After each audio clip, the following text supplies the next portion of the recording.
Kag sa numero 1 sa mga balita, subong nga adlaw.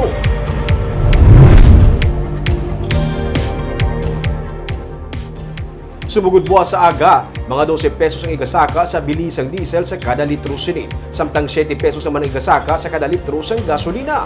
Kaya na, mayara na sang pilahay sa gas station. Kag mayara naman gani sang nagabitbit sa container sa pagpatugong. Yaring report. Las 11 sang aga, amo na sini ang sitwasyon sa sini nga gas station sa may Bacolod East. May amat-amat na nga pilahay. Sunod sa mga pump boy, mga pasado las 9, may pagdamo na sa mga nagapatugong, mga truck, motor, tricycle, kag mga private vehicles nagapila. Isa sa mga nagpatugong si Ramon Singson. May mga karga siya nga mga container sa likod sa iyang pick-up.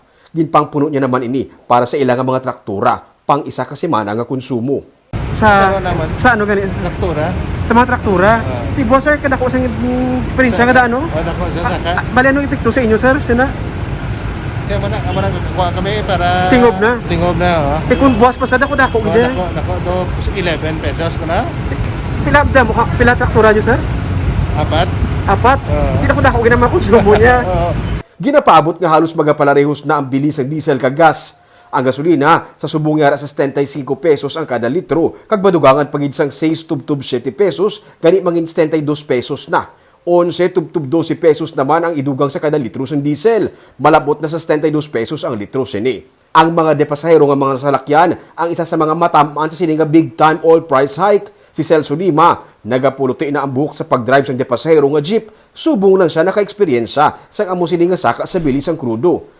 Saka man sa plete ang iya nakita ang rason para hindi sila matamaan. Siyempre, kung paano ng buhok na, bago lang ko naka-ano sa muna nga kwan.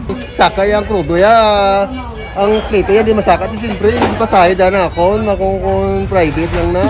Sa kerosene, may masobra man sa 9 pesos nga saka sa kada litro. Ipatuman na inila 6 buwas sa aga. Sunod sa Department of Energy, ang ginamo sa Ukraine ang isa sa mga mayor nga rason sa saka sa bilis ng petroleum products. Subong nga gabi, ginapabot ang mas malawig pagid nga pilahay sa mga gas stations.